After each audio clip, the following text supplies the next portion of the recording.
안녕하세요. DJ 라니입니다. 오늘의 사연 시작해 보겠습니다. 여러분은 예비 시모한테 침을 튀겨가며 막말을 퍼부은 적이 있나요? 저는 제게 정말 잘해주셨던 예비 시모에게 망언을 하면서 희열을 느꼈습니다. 제가 왜 예비 시모에게 그런 짓을 했는지 궁금하시죠? 제 이야기를 끝까지 들어보시면 알게 되시니까 한번 들어주세요. 저는 결혼을 준비 중인 30대 직장인인데요. 얘랑이도 30대인데 저보다 1살 많고 저랑 다른 회사 다니는 직장인인데요. 올해는 만난 지 1년 정도 됐기도 했고 결혼할 나이라서 진지하게 만나면서 결혼 이야기를 나누고 있었죠. 당연히 얘랑이도 우리 부모님께 인사드리고 그랬는데요. 그러다가 최근에 본격적으로 예비 시댁에 가서 인사도 드리게 됐어요. 예비 시부모님이랑 대화를 해보니까 너무 좋으신 분 같더라고요. 저한테 참하고 예쁘다고 해주시고 언제든지 결혼하고 싶을 때 하라고 하셔서 너무 기뻤어요. 예비 시모께서는 저를 위해서 음식도 거하게 준비해 주셨거든요. 예비 시모께서 식당을 하신다고 들었는데 생각보다 음식 솜씨가 굉장하셔서 깜짝 놀랐어요. 하지만 저는 예비 시댁에 첫인사를 갔다 온 이후로 이 결혼을 진행해도 되는 건지 걱정을 하고 있었어요. 왜냐하면 예비 시모가 예비 형님들한테 대하는 거 보고 저도 며느리가 되면 시모가 저렇게 대하는 거 아닌가 싶더라고요. 예비 시모가 약간 꼰대 같은 스타일인데 이걸 꼰대라고 해야 할지 그냥 시집살이라고 해야 할지 제가 도대체 뭘 받길래 이러는 거냐고요? 예비 시댁에서는 고깃집을 운영하고 있는데 이 고깃집에서 예비 형님들이 같이 일을 하고 계신데요. 그래서 제가 시댁에서 하고 있는 고깃집에 가봤거든요. 그런데 예비 시모가 예비 형님들이랑 같이 고깃집 손님들을 받고 서빙을 하고 있는데 부하 직원한테 일을 시키듯이 명령질을 해대고 있는 거예요. 고깃집에서는 일을 하는 거니까 그렇다 쳐도 집에서까지 예비 시모가 예비 형님들을 종업원 부리듯이 했어요. 예비 시모가 예비 형님들이 하는 행동이 굼뜨고 말귀도 빨리 못 알아먹는다고 답답해하는 거예요. 예비 시모가 예리한 눈빛으로 가게를 쭉 둘러보면서 예비 형님들을 감시하고 있더라고요. 손님들이 끊임없이 몰려들 때마다 예비 시모가 한치의 오차도 없이 신속하게 손님들을 맞이하고 서빙을 하라고 소리를 지르고 있었어요. 분명히 예랑이한테서 예비 형님들이 매일 오후 5시부터 새벽 늦게까지 가게에서 일한다고 들었거든요. 안 그래도 힘들 텐데 예비 시모가 저러니까 못 버티겠더라고요. 예비 시모가 예비 형님들께 일을 시킬 때마다 이런 식으로 목소리가 높아졌거든요. 이 테이블은 왜 아직도 안 치워놓은 거야? 손님들이 기다리시잖아. 여기 테이블은 고기 굽는 속도가 너무 느려. 이러니까 손님들 줄이 길어지는 거 아니야? 손님들이 많은 시간대라 그런지 예비 시모가 더 예민해 보였어요. 예비 형님들이 일을 하다 실수라도 하나 치면 예비 시모께서 큰 소리로 질책을 하시곤 했어요. 그러나 이러한 모습은 고깃집 안에서만 벌어지는 것이 아니었어요. 예비 시모가 집에서도 예비 형님들께 함부로 대하는 모습을 목격하게 됐거든요. 제가 그날 예비 시모께서 예비 시댁으로 저를 부르셔서 갔었는데요. 예비 형님들을 소개해주고 싶다고 하셔서 갔는데 예비 시모가 가게에서 똑같은 표정과 말투로 예비 형님들을 대하시더라고요. 저한테는 다정하게 잘 대해주셨는데 차를 내오겠다고 하시더니 이런 식으로 예비 형님들을 혼내고 계셨어요. 여기 먼지 좀 봐. 도대체 여기를 어떻게 청소했길래 이러는 거냐? 내가 매번 말하잖아. 걸레질할 때 여기도 같이 닦으라고. 너는 왜 매번 같은 말을 하게 하는 거니? 여기서 뭐라 궁시렁거릴 만도 한데 예비 형님들이 대답도 못하고 잔뜩 주눅든 채 고개를 숙이고 있는 거예요. 그러니까 예비 시모가 이런 식으로 더 짜증을 내기 시작했어요. 오늘 식당에서 일할 때도 그래. 좀 더 빨리 움직여야 했었는데 그게 안 돼서 손님들이 기다리게 됐잖아. 집에서도 마찬가지야. 제대로 하는 게 없어. 니들이 하는 꼴을 보니까 집안일을 다시 가르쳐야 할 것 같더라. 아무리 그래도 제가 인사드리러 왔는데 예비 시모가 이럴 줄이야. 다른 사람도 아니고 예비 형님들한테 대놓고 이러시니까 몸둘 바를 모르겠더라고요. 게다가 예비 형님들이 너무 지친 표정으로 예비 시모가 하는 말을 듣고 있었어요. 예비 형님들 표정이 어딘가 모르게 서글퍼 보여서 제 마음까지 무거워지는 거예요. 예비 형님들이 너무 고되고 안 돼 보여서 화제를 돌렸죠. 그렇게 다른 이야기를 할 때쯤 이런 식으로 예비 시모와 예비 형님들을 살짝 떠봤는데요. 형님들 쉬는 날도 없이 여기서 일하시는 것 같은데 완전 부자 되셨겠다. 월급에다가 각종 수당까지 다 치면 사차제고 뺨칠 정도로 받으시겠는데요? 그래도 가족인데 어머님이 수당 잘 쳐주시죠? 그랬더니 예비 형님들이 어리둥절해 하시는 거예요. 예비 시모께서 인상을 팍 쓰면서 이러시더라고요. 갑자기 그게 무슨 소리니? 월급에 각종 수당이라니. 설마 최저시급이랑 야간 수당 같은 거 말하는 거니? 딱 봐도 예비 시모가 기분 나빠 보이는 거예요. 하지만 제가 끝까지 눈치 없는 척 연기를 하면서 이리 말했죠. 요즘 최저시급이 물가에 비례해서 계속 오르고 있잖아요. 야간 근무에 연장 근무까지 전부 다 쳐주면 장난 아닐 것 같은데요? 바로 그때 예비 시모가 하는 말이 아주 가관이었어요. 이런 식으로 생색을 내셔서 너무 어이가 없는 거예요. 가족끼리 정없게 뭐 그런 걸 따지고 앉아있니? 그냥 월급만 따박따박 주면 되는 거 아니냐? 나도 가족이라도 할 건 다 해. 근로계약서도 썼어. 보통 며느리는 돈도 안 주고 쓰는데 월 150씩 주는 나 같은 시애미가 어디 있니? 예비 시모가 계속해서 이런 식으로 돈 이야기를 꺼내니까 예비 형님들이 눈치를 보더라고요. 여기서 제가 눈치 볼 작자 같나요? 말 꺼낸 김에 이렇게 예비 시모의 잘못을 지적해버렸죠. 요즘 같은 시대에 그러면 안 돼요. 아무리 가족이라도 돈도 제대로 안 쳐주고 쓰면 안 되죠. 야간 근무에 연장 근무까지 전부 다 쳐주는 게 정상이에요.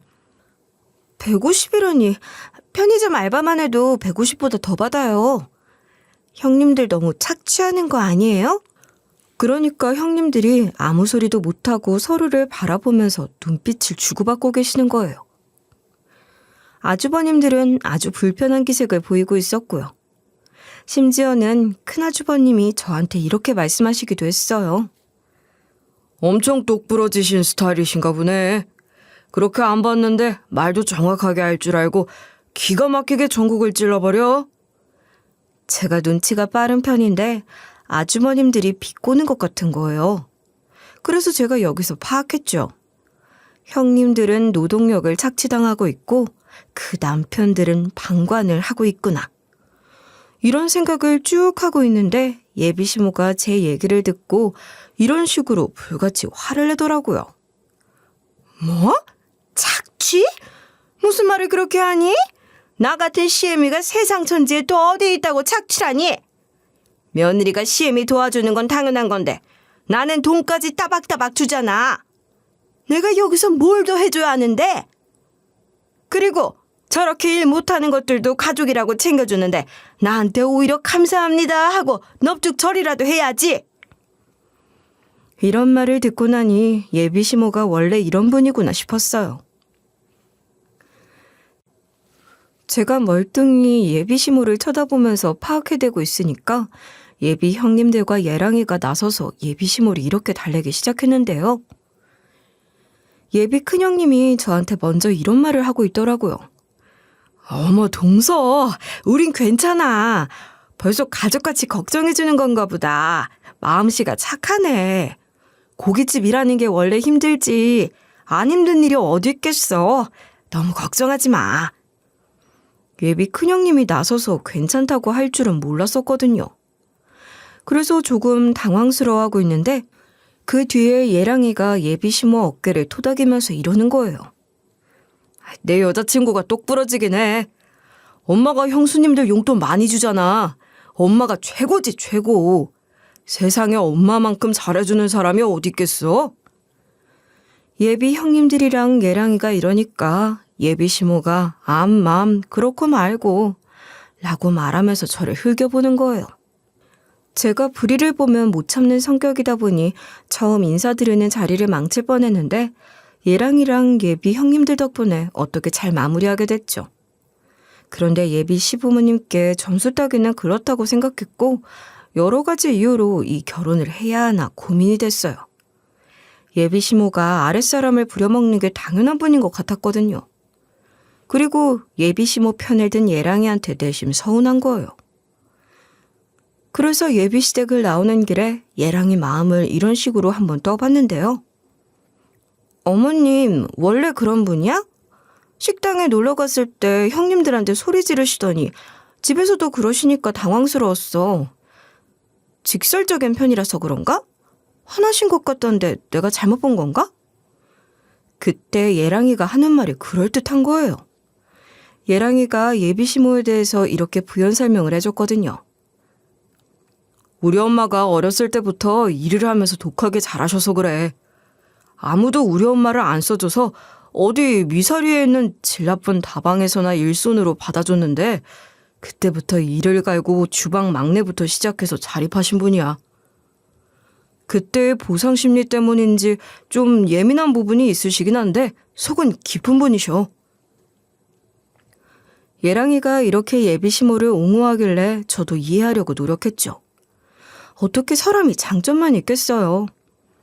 예비 시모가 직설적이고 화끈하면서 대단하신 분이라고 생각했는데요. 얘기를 들어보니 예비 시모가 안 좋은 문화의 피해자였다는 생각이 들었어요. 예비 시모가 살아온 환경이 그랬다는 거잖아요.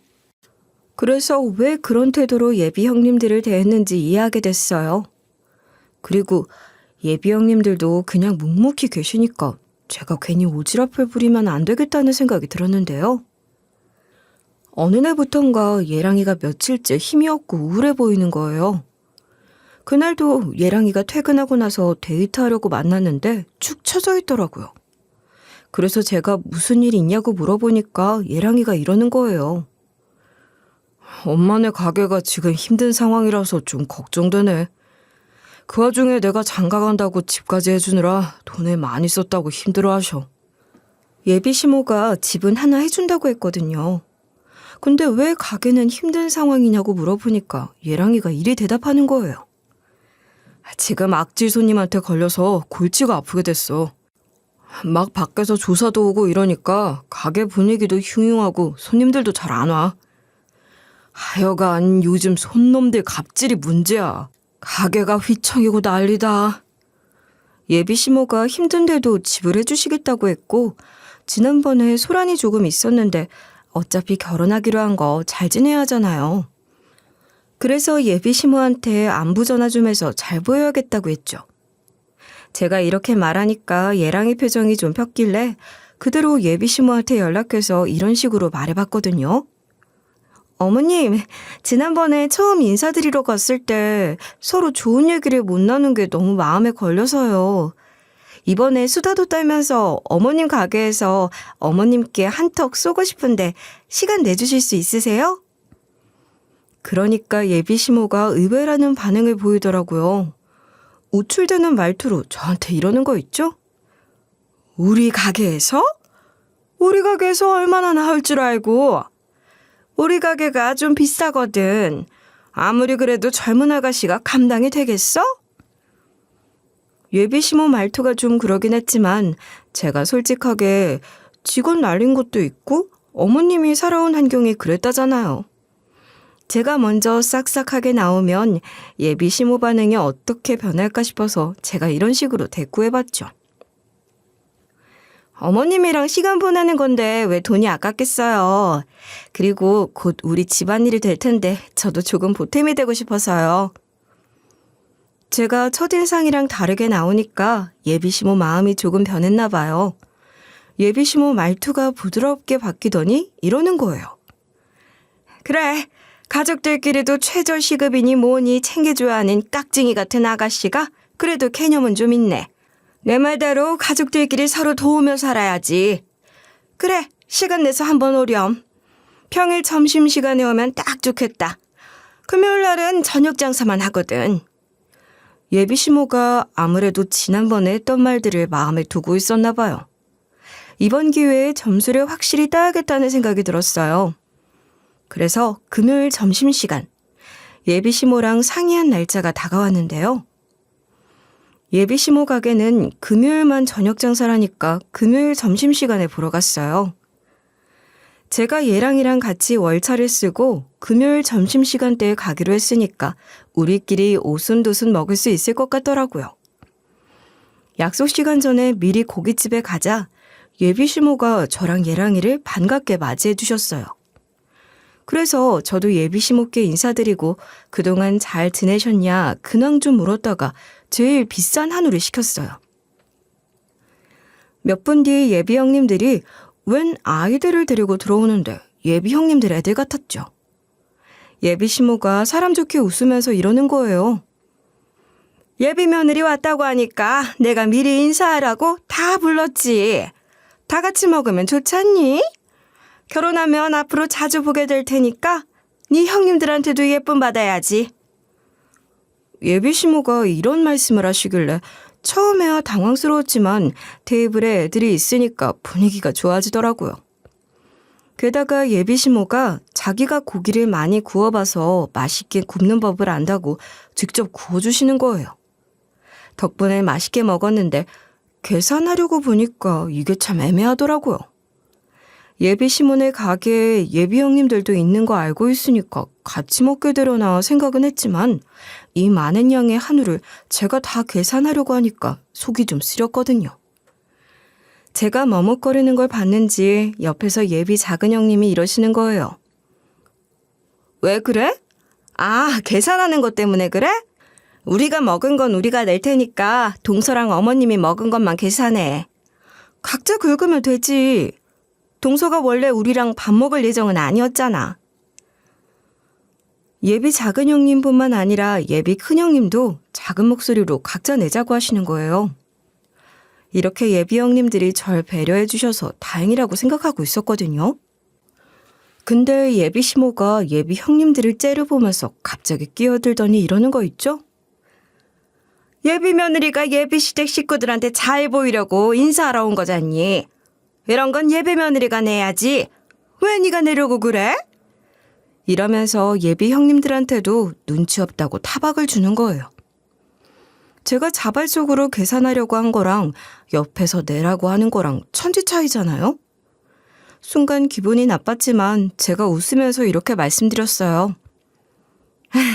원래 제가 계산하려고 했어요. 형님들 것도 제가 계산할 거니까 걱정하지 마세요. 어머님, 덕분에 맛있게 먹었습니다. 감사해요. 예비 형님들한테 꾸벅 인사를 건넨 다음에 예비 시모한테 제가 계산하겠다 했는데요. 그러니까 예비 시모가 깔깔깔 웃으면서 이러는 거예요. 그래, 네가 계산한다고? 그럼 예비 며느리 현금부터 뽑아오련? 지금 카드 단말기가 고장나서 카드는 안 받고 있거든. 요 앞에 편의점에 ATM이 있으니까 거기서 출금해서 가지고 와라. 이러고 나서 계산서를 저한테 주는 거예요. 무심코 계산서를 펼쳐보니 800만 원이라고 적혀있대요. 아니, 아무리 한우에 예비 조카들까지 같이 먹었다 해도 애들이 먹으면 얼마나 먹겠어요. 800만 원이라는 금액이 말이 안 되잖아요. 그래서 제가 이런 식으로 따지고 들었거든요. 네? 800만 원이라고요? 어머님, 이거 다시 확인해 주세요. 계산서 제대로 나온 거 맞아요? 도대체 어떻게 800만 원이 나온 거예요? 그런데 예비 시모가 하는 말이 씨알도 안 먹히는 거예요. 어이없게도 예비 시모가 이런 식으로 박박 우겨대는 거 있죠?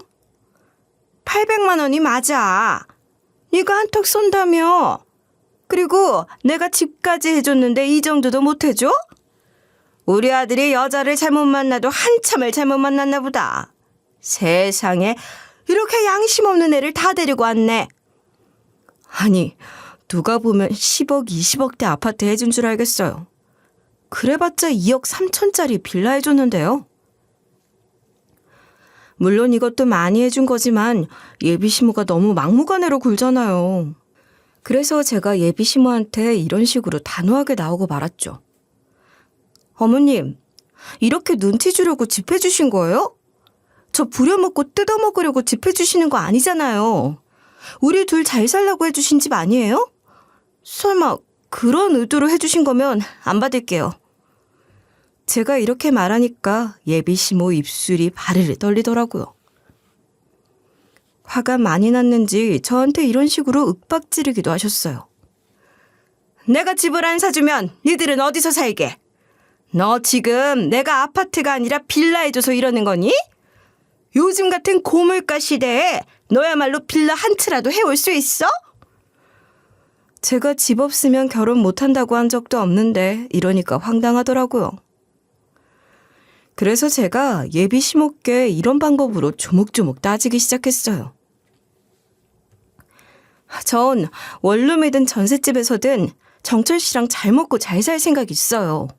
그리고 저도 모아둔 돈 있고 벌이도 정철 씨 못지않게 괜찮아서 전셋집 빚내서 들어가더라도 충분히 갚아나갈 수 있거든요.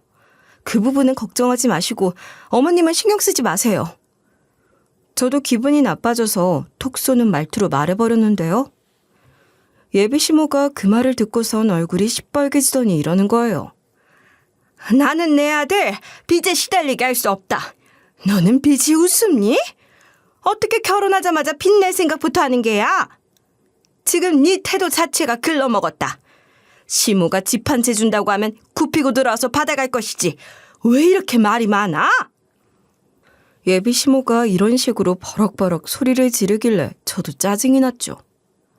그래서 저도 예의고 뭐고 싹 다 버리고 이렇게 한마디 하고 말았어요. 어머님, 요즘 시대에 빚 안 내고 결혼하는 사람이 어딨어요? 다 빚 내고 결혼하죠. 어머님이 주시는 빌라에서 살면서 눈칫밥 먹느니 차라리 제 이름으로 빚내서 집 사는 게 낫겠어요. 제가 일이 나오니까 예비 시모 말투가 더 거칠어지더라고요. 그리고 예비 시모가 두 눈 치켜 뜬 채로 저를 잡아먹을 듯이 노려보면서 이러는 거 있죠? 식당에서 밥 먹고 계산도 제대로 안 하는 사람을 내가 뭘 믿고 우리 아들이랑 결혼시키겠니? 밥값도 못 내는 여자가 무슨 돈을 모았으며 빚을 갚아나갈 수 있겠어? 이런 식으로 저를 무시하는 거 있죠? 그러면서 또 제가 수당 따진 이야기를 이렇게 꺼내는 거예요. 그리고 꼴에 시계 따지더라? 네가 집이 있기를 해, 돈이 많기를 해. 밥값 가지고 이러는 여잔데 주제에 뭘 따지고 앉아있니? 제 말이 틀린 거 하나도 없었는데 그걸 아직도 그렇게 물고 늘어지더라고요. 어차피 이렇게 된 거 예비 시모가 잘못한 걸 하나씩 지적하기 시작했죠. 세상에 어떤 식당에서 밥값이 800만 원이 나와요? 그리고 다른 사람도 아니고 예비 며느리가 계산할 건데 800만 원이 나올 것 같으면 말을 해줘야 하는 거 아니에요? 어머님이 일부러 이러시는 거 다 알아요. 제가 무슨 바보인 줄 아세요? 제가 이렇게 일침을 날리니까 예비 시모가 말문이 턱 막혔나 봐요. 그 후에 예비 시모가 맞받아칠 말이 생각나지 않는 것 같더라고요. 말빨이 딸리는지 이런 막말까지 하고 있었어요. 아이고, 내가 예비 며느리 하나 잘못 들어서 우리 가게 적잖하게 생겼네. 니네 밥 먹을 때 예비 동서 안 가르치고 뭐했냐? 니들이 어떻게 해서든 받아내. 이렇게 예비 형님들까지 가세를 시키더라고요. 예비 형님들이 가만히 있으니까 예비 시모가 막 예비 형님들 얼굴에 손가락질을 해대면서 이러는 거예요. 아, 니들이 멍청하게 행동하니까 예비 며느리가 나까지 무시하는 거다.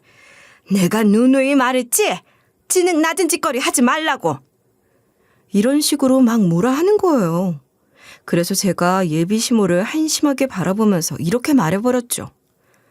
어머님, 나중에 후회하기 전에 적당히 하세요. 왜 가만히 있는 형님들한테 그러세요?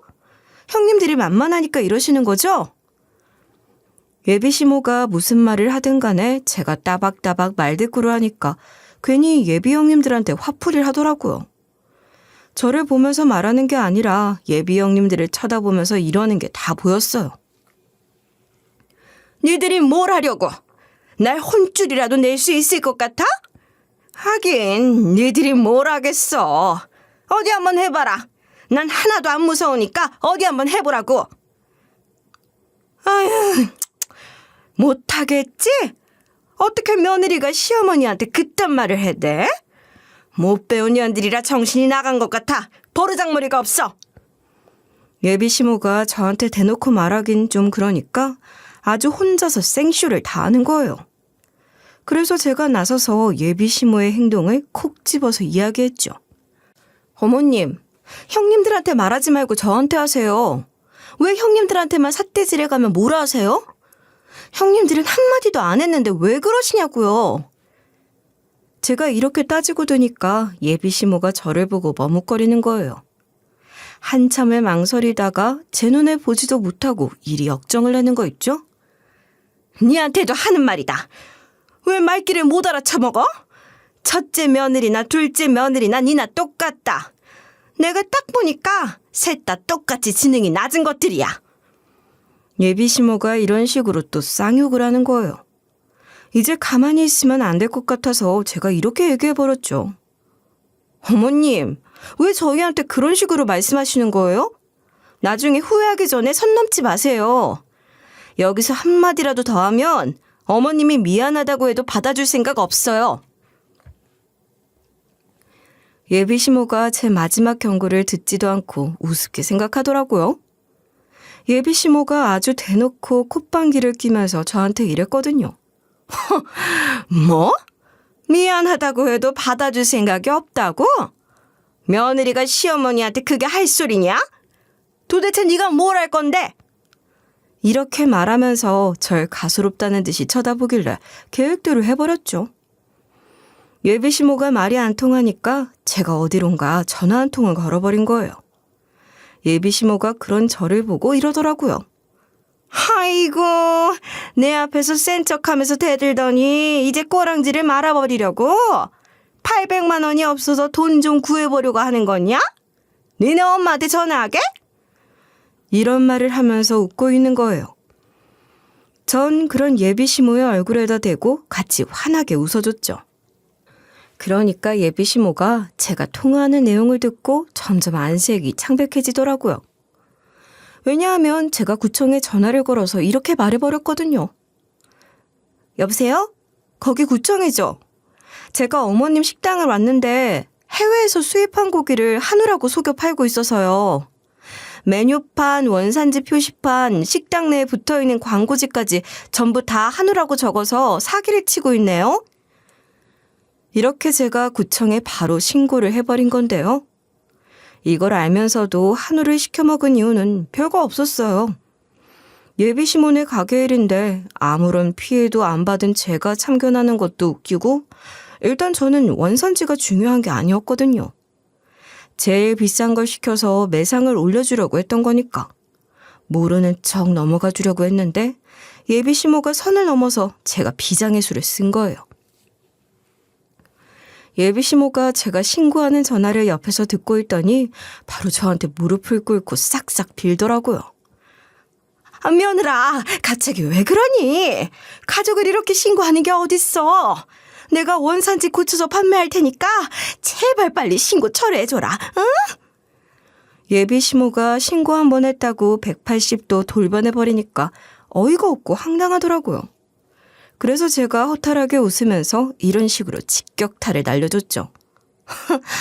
신고 한 번 했다고 어머님이 비굴하게 굴 줄 몰랐네요. 그런데 어머님, 그거 아세요? 사실 이걸 알려준 게 형님들이세요. 오늘 같이 밥 먹고 지금 같이 있는 저 형님들이 폭로한 거라고요. 어머님이 얼마나 괴팍하게 굴었으면 저렇게 착한 형님들이 이렇게 복수를 하자고 했었겠어요? 제가 어떻게 예비 형님들과 손을 잡게 됐냐고요? 예비 큰형님이 갑자기 전화로 만나자고 하셔서 예비 큰형님 집으로 가봤거든요. 문자로 보내주신 집 주소를 찾아서 초인종을 눌렀는데요. 예비 큰형님이 아니라 예비 작은 형님이 문을 열어주시더라고요. 그렇게 제가 예비 형님들과 대화를 나누면서 예비 형님들이 바보같이 착하신 분들이란 사실을 깨닫게 됐어요. 예비 큰형님이 이런 말씀을 해주셨거든요. 동서, 우리 아무래도 어머님한테 가스라이팅 당한 것 같아. 식당에서 월급도 제대로 못 받으면서 일하고 있었거든. 일할 때마다 가족 타령하고 나중에 식당이 유명해지면 대우가 달라질 거래. 장사가 잘 되면 우리들한테 프랜차이즈점을 넘겨주겠다는 식으로 이야기하더라고. 결국 전부 다 우리 거가 될 거라고 하니까 그 말에 넘어가게 됐어. 그런데 일이 이렇게 돼버렸다고 하면서 우울해하시더라고요. 예비 작은 형님도 한숨을 내쉬면서 이런 이야기를 해주셨어요. 어머님한테 세뇌를 당해서 그래도 가족이니까 하는 마음에 버티고 있었거든. 그러다가 동서가 나타난 거야. 동서가 계약서랑 각종 수당 이야기를 꺼내면서 어머님을 떠보니까 그걸 듣고 생각이 많아지더라.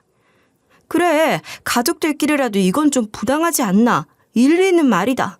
그리고 우리도 쉬는 날이 있어야 하는데 이런 생각이 들더라고. 예비 작은 형님이 이렇게 하소연을 하셨는데 예비 형님들 모두 쌓인 게 많이 있는 것 같았어요. 예비 큰 형님이 저를 붙들고 이런 이야기까지 다 하시는 거예요. 하지만 이제 와서 어머님한테 인건비를 제대로 쳐달라고 하기에는 이미 기죽어 사느라 말을 못 꺼내겠더라. 그동안 눈치만 보고 있다가 이번에 가게가 휘청하게 됐을 때 뒤통수를 한 대 얻어맞게 됐어. 어떤 손님이 우리 가게를 신고해버렸거든. 그런데 어머님이 손님 알아서 가려받지 못한 우리 탓을 하는 거야. 범칙금 나오면 우리 보고 내라고 하는 거 있지? 거기서 예비 형님들이 딱 정신을 차리셨대요. 그때 마침 제가 예비 시몬의 식당으로 밥 먹으러 가겠다 미리 연락을 했었다고 해요.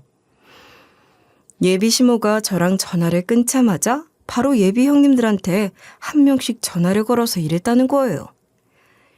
예비 며느리가 내 식당으로 온다고 하니까 다들 준비하고 있어라. 그날 돈 뜯어낼 거니까 니들이 협력해. 800만 원 정도 뜯어낼 거니까 멀뚱히 앉아만 있지 말고 똑바로 행동해야 한다. 만약에 니들이 협력 안 하면 니들이 800만 원을 내야 할 거야. 이런 식으로 예비 형님에게 한 분씩 전화해서 똑같이 공갈을 해댔대요. 그래서 예비 형님들이 저한테 미리 얘기해 주더라고요. 예비 작은 형님이 마지막엔 걱정스러운 눈빛으로 이러기도 하셨어요. 동서, 우리가 이렇게 착취당하고 있으니까 동서는 이 결혼 하지 말고 도망가. 아무리 도련님이 좋아도 그렇지 이런 집안으로 시집 오면 안 될 것 같아. 예비 시모 때문에 제가 예랑이를 포기해야 한다뇨. 절대 안 되죠. 그래서 제가 예비 형님들한테 이런 제안을 하고 말았습니다. 형님들, 전 이 결혼 포기 못하겠거든요. 결혼이라는 게 아무리 집안과 집안끼리 하는 거라지만 시어머니 때문에 결혼을 파토낸다는 게 말도 안 되잖아요. 그러니까 우리 이러지 말고 같이 복수해요. 저는 그 당시에 예랑이를 너무 사랑하고 있었고 예랑이 자체가 생각이 제대로 바뀐 사람이라 헤어지고 싶지 않았거든요. 그래서 제가 예비 시모의 코를 납작하게 하고 싶었어요. 예비 시모가 하는 짓들이 나쁜 짓이라는 것을 뼈저리게 느끼게 하고 싶었죠. 그래야 앞으로 결혼한 후에 예비 형님들도 그렇고 저도 그렇고 평화로운 결혼 생활을 할 수 있잖아요. 제가 그러니까 예비 형님들 모두 입을 딱 다물어 버리시더라고요. 예비 큰형님은 예비 시모가 무서운지 겁을 먹고 이러셨는데요. 어머님한테 복수를 하자고? 아유, 아무리 그래도 집안 어르신이고 우리 남편 어머님이신데 어떻게 그래. 복수한다고 나섰다가 일만 커질 것 같아서 좀 그렇다. 예비 작은 형님도 복수를 하더라도 무슨 방법으로 할 거냐고 물어보는 거예요. 솔직히 제가 예비 시모 식당에 가봤잖아요. 예비 시모 식당이 그렇게 깨끗하고 완벽한 편은 아니라서 뭔가 캐면 나올 것 같은 거예요. 더군다나 예비 시모 식당에서 일을 했던 예비 형님들이라면 미리 뭔가를 알 것 같은 느낌이 들었죠. 그래서 제가 이런 식으로 열심히 설득을 해봤는데요. 형님들, 솔직히 말씀해보세요. 어머님이랑 같이 일하면서 그래도 음식을 파는 곳인데 좀 그렇네라고 생각하신 부분 없었어요? 위생적으로나 뭔가 캥기는 게 있을 것 같은데 그걸 폭로해버리는 거예요. 구청에 신고를 할 수도 있는 문제잖아요. 그렇게 해서 어머님 혼쭐 내면서 식당 일 그만둘 수도 있는 부분이에요. 제가 이렇게 말하니까 예비 형님들 생각도 바뀌었나 봐요. 한참을 고민해 보더니 예비 작은 형님이 먼저 일이 대꾸하시는 거예요. 그래, 동서 말대로 해보자. 동서가 하는 말 들어보니까 생산이 있는 것 같아. 형님도 그렇게 생각하지 않으세요? 같이 일하면서 마음에 걸리는 부분이 몇 번 있었잖아요. 그 부분 구청에 신고해버리면 돼요. 이런 식으로 용기가 생겼다고 말하면서 한번 해보자고 하시더라고요. 예비 큰형님이 이때 설마 그거 말하는 거냐고 묻는 거예요. 그랬더니 일이 일사천리로 처리되기 시작했어요. 예비 형님들이 예비 시모가 그동안 해온 만행들을 저한테 줄줄 읊어주신 거죠. 예비 큰형님이 저한테 이런 이야기를 해주셨을 때 속으로 얼마나 쾌재를 불렀는지 몰라요. 사실 어머님이 원산지를 속여서 팔고 있거든. 한우가 아닌데 한우로 표기해서 비싸게 팔고 있는데 그게 생각보다 오래된 것 같아. 제가 이런 방법으로 예비 시모가 원산지를 속여서 팔고 있다는 정보를 캐낸 거예요. 예비 시모가 원산지를 속이고 예비 형님들한테 돈도 제대로 안 주면서 반성하는 기미도 없이 오히려 저한테 800만 원이나 뜯어내려고 했잖아요. 제가 그 돈 못 내겠다고 하니까 예비 시모가 저는 물론 예비 형님들한테까지 욕설을 내뱉고 있길래 예비 형님들이랑 아이 컨택을 하고 제가 바로 구청에 전화를 때린 거예요. 예비 시모가 제가 전화하는 걸 듣고 벙쪄 있길래 이렇게까지 말해줬죠. 어머님, 저 증거 이미 차고 넘쳐요. 형님들이 줘서 한가득 있거든요. 그러니까 이번에는 박박 우겨댈 생각하지 마세요. 제가 이렇게 예비 시모를 농락해줬는데요. 그러니까 예비 시모가 저한테 울먹거리면서 이러는 거예요. 그 증거들 너한테 있는 거지? 제발 신고 처리해주면 안 되겠니? 아니 이것들이 증거를 왜 넘겨준 거야? 니들이 그러고도 가족이니? 네가 그러고도 이 시집안 며느리냐고? 저한테는 제발 봐달라고 난리를 피웠으면서 예비 형님들한테는 여전히 버럭버럭 소리를 지르대요. 예비 시모가 이런 소리를 짓거리는 걸 듣고 있으니 뒷골이 절로 땡기더라고요. 니들이 어떻게 나를 배신해? 내가 그동안 다른 사람 써도 됐었는데 가족이라고 해서 너희들 고용해서 쓴 거야. 세상에 어떤 식당에서 니 같은 것들을 써주겠니? 가족만 아니었으면 니들 바로 잘렸어. 이래서 못 배운 것들을 며느리로 들이는 게 아니었는데 이러면서 어쩌고 저쩌고 거리면서 뭐라 씨부리더라고요. 이 꼴을 보고서 저랑 예비 형님들이 가만히 있으면 그게 복수겠어요? 제가 먼저 나서서 말을 와다다 쏟아내고 말았죠. 어머님, 형님들이 뭘 잘못했다고 우리 형님들 탓을 하고 계세요? 어머님이 전부 다 잘못해놓고서 왜 이러시는 거예요? 이것까진 신고 안 하려고 했는데 어머님이 하는 짓 보니까 신고해야겠네요. 근로기준법 위반한 것도 신고할 거니까 그렇게 알고 계세요. 예비 시모가 하는 짓거리를 보고 근로기준법 위반한 것도 신고하겠다고 했거든요. 정말 적반하장도 유분수지. 예비 시모가 아주 뻔뻔하게 이런 식으로 굴더라고요. 뭐? 근로기준법 위반으로 신고하겠다고? 가족끼리 뭔 근로법이야? 남들도 다 이렇게 사는데 내가 뭘 위반했다는 건데? 니들이야말로 너무 융통성 없고 매정한 거 아니야? 그동안 빌붙을 수 있는 건 다 빌붙어 놓고 뭐가 어쩌고 저쩌? 마지막까지 버럭버럭 소리를 지르는 거예요. 그런데 제가 여기서 잘못 짚은 점이 있나요? 예비 시모가 엄연히 근로기준법을 위반한 거잖아요. 계약서를 썼다고 해도 그 내용이 엄연한 불공정 계약이었어요. 한 달에 하루도 쉬지 않고 하루에 12시간씩 일하는데 월급을 150만 원만 주는 게 말이 된다고 생각하시나요? 예비 형님들도 화가 났는지 예비 시모에게 한마디씩 하시더라고요. 예비 큰형님이 먼저 예비 시모에게 이런 식으로 일침을 날렸어요. 어머님, 제가 그동안 어머님이니까 참아오고 어머님이 하시는 말씀이라 믿었거든요. 그런데 지금 생각해보니까 제가 멍청한 짓거리를 한 거였어요. 동서 덕분에 깨달았거든요. 어머님이 저희를 며느리로 생각한 게 아니라 종 취급했다는 사실을요. 예비 시모가 그런 적 없다고 악을 지르는데 예비 작은 형님이 딱 막아서더라고요. 예비 작은 형님이 그 큰 눈을 부라리면서 예비 시모에게 이러는 거예요. 어머님, 지금 뭐라고 하신 거예요? 그런 적이 없다뇨. 어머님이 저희 최저시급도 안 주시고 부려먹었잖아요. 고작 150만 원 주고 하루 종일 일 시킨 것도 전부 다 말해서 어머님 인생 좀 피곤하게 해드릴까요? 급받을 줄 아세요? 저희가 어머님이랑 일한 세월이 있어서 눈 감아준 게 여러 번 있거든요. 어머님이 장사 엉망진창으로 하신 것도 어떻게든 증거 잡아내서 신고할 수도 있어요. 예비 형님들도 저처럼 이 꽉 깨물고 나오니까 예비 시모가 어쩌지를 못하더라고요. 한참을 어버버거리더니 결국 예비 시모가 무너져 내리고 말았어요. 예비 형님들한테도 저한테 하듯이 이런 식으로 매달려가면서 빌고 있었거든요. 며느리들끼리 도대체 왜 이러는 거냐? 다른 사람도 아닌 시어머니잖니. 제발 이러지 말아주라. 내가 앞으로 너희들한테 잘하고 법적으로 아무 문제 없게 같이 일할 수 있도록 할게.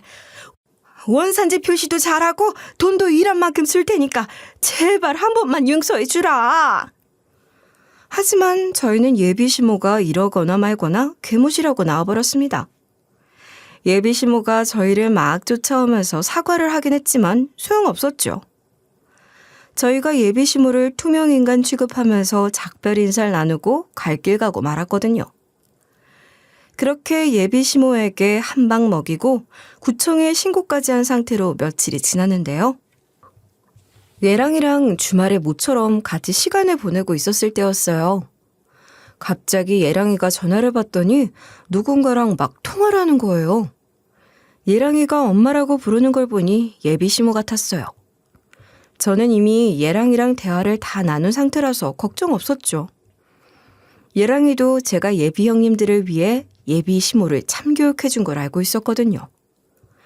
예비 시모랑 이야기가 끝났는지 전화를 끊었길래 제가 무슨 일이냐고 물어봤는데요. 그러니까 얘랑이가 이렇게 구구절절 설명을 다 해주더라고요. 당신이 구청에 우리 엄마 식당을 신고했다고 했잖아. 결국 구청에 신고가 접수돼서 책임자가 엄마 고깃집을 조사하러 나왔다고 하더라. 게다가 엄마가 속인 게 한우라서 처벌 강도가 다른 것보다 높다는 것 같아. 근로기준법 위반까지 겹쳐서 엄마가 가게 문을 닫은 채로 처벌만 기다리고 있대. 영업정지는 물론이고 형사처벌까지 있을 거라고 하던데? 영업정지는 예상했어도 형사처벌까지 갔냐고 하니까 얘랑이가 이러는 거예요. 이번뿐만 아니라 예전에도 이런 식으로 원산지를 속여서 벌금에 물었던 적이 많이 있거든. 엄마가 갑질 손놈이라고 했던 그 사람이 신고한 것도 비슷한 사건이었다고 하더라. 똑같은 사건으로 연달아 2번이나 신고를 받았으니 정말 쌤통이라고 생각했죠. 예비 시모가 그렇게 된통 당하더니 조용히 지내더라고요. 그래서 얘랑이랑 결혼해서 오붓하게 신혼생활을 하고 있었는데요. 정말 다행인 건 저희 남편이 어머님의 잘못된 점을 인지하고 우리 편을 들어준다는 거였어요. 저희가 결혼하고 나서 시댁 식구들끼리 모이게 됐거든요. 그 자리에서 큰아주버님이 이런 소리를 하시는 거예요. 솔직히 우리 엄마가 잘 몰라서 그런 거지 일부러 그런 건 아니잖아. 원산지 표시는 뭐 욕심이 나서 그랬다고 해도 엄마가 다른 사람도 아니고 며느리인데 제대로 돈을 안 줬겠어?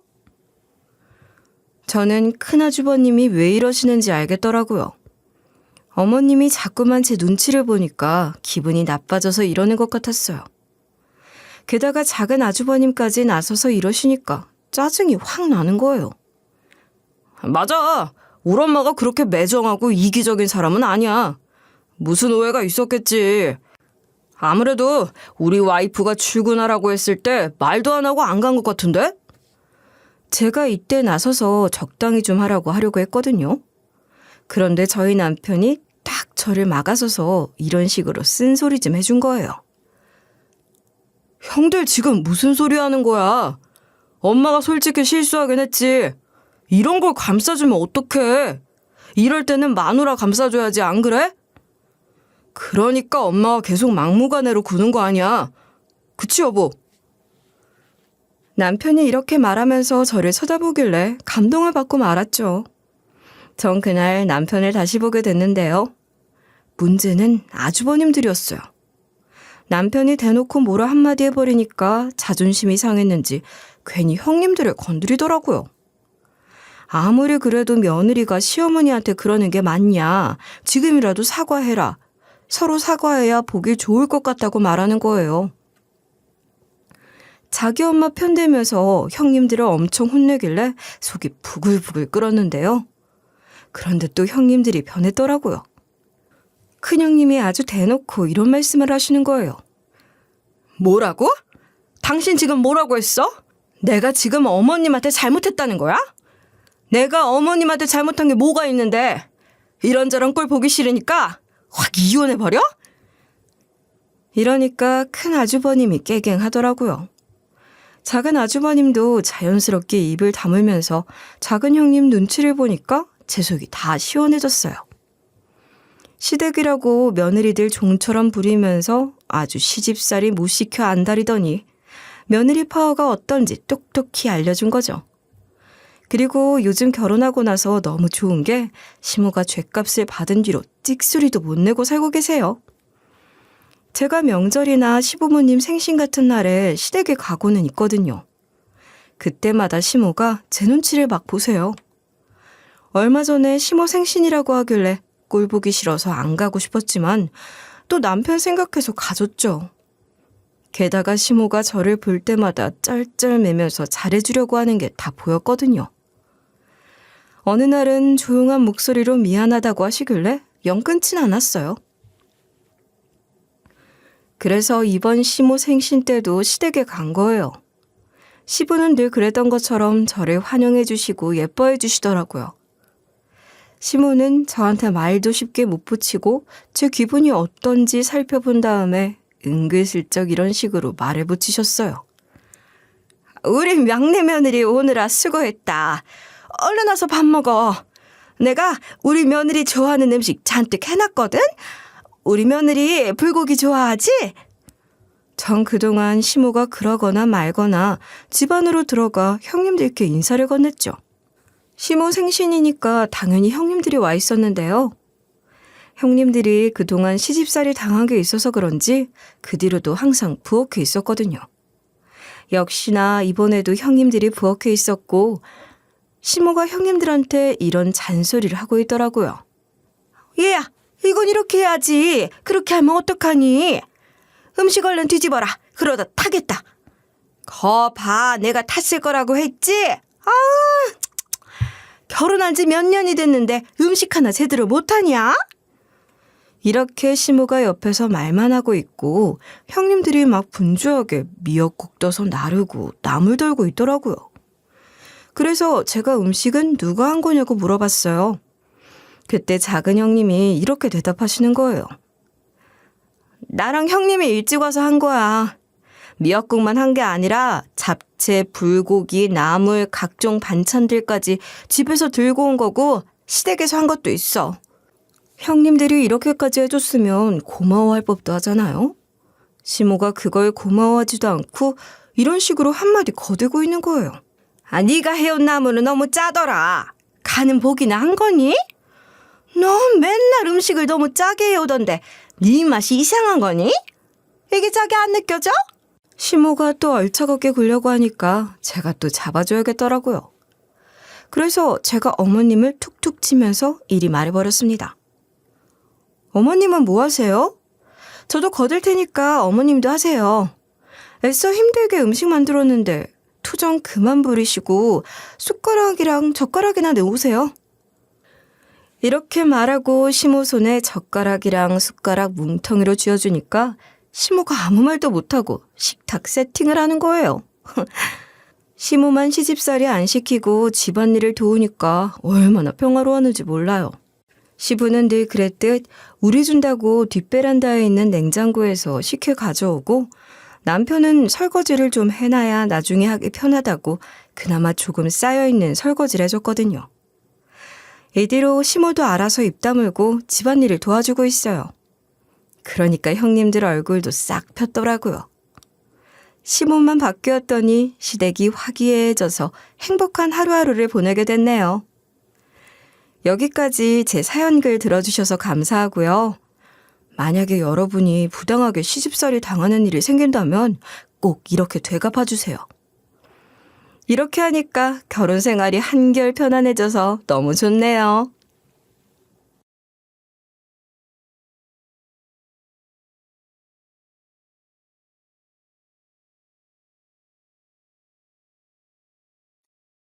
안녕하세요. DJ 라니입니다. 오늘의 사연 시작해 보겠습니다. 제빵사로 일하고 있는 저는 같은 호텔에 근무하는 호텔 매니저인 남편과 몇 해 전 결혼했어요. 몇 년을 같이 살면서 저희 부부는 특별한 갈등 한 번 없었습니다.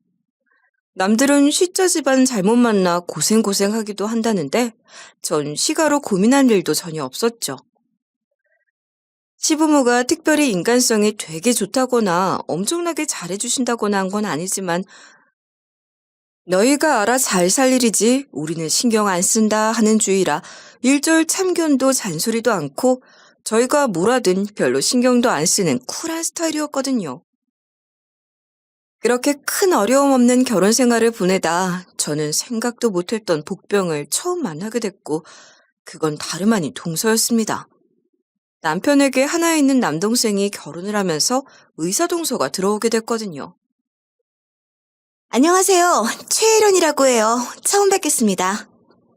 시가에 인사를 온 동서를 전 한눈에 알아봤었죠. 그런데 동서는 저를 전혀 못 알아보더라고요.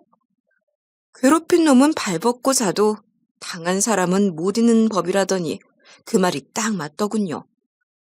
저한테 동서는 영원히 절대 잊을 수 없는 얼굴이었거든요. 동서와 저는 같은 고등학교를 나온 동창 사이였어요. 한 번도 같은 반이 된 적은 없지만 평범하고 존재감이 없던 저와는 달리 동서는 당시 학교에서 굉장히 유명한 학생이었어요. 공부를 잘해서 집안이 좋아서도 있었지만 무엇보다 없는 집 애들, 건드려도 꼼짝 못할 애들만 골라서 괴롭히는 일진무리에 속해 있었기 때문이었죠. 쟨 정말 어떻게 저렇게 뻔뻔할까? 나한테도 저러더니. 상희 너도 최혜련한테 괴롭힘 당한 적 있어? 넌 쟤랑 같은 반 된 적도 없잖아. 전에 최혜련이 자기 친구들이랑 우리 반에 와서는 체육복 좀 빌려달라는 거야. 자기가 안 가져와서 없다면서. 그런데 그런 애들 특징 알지? 지들 멋대로 빌려갔다가 돌려주지도 않는 거. 근데 난 체육복 하나쯤 아무렇지 않게 살 형편이 아니거든. 그래서 받으러 갔지. 돌려달라고 했더니 뭐라는 줄 알아? 딱 잡아떼기?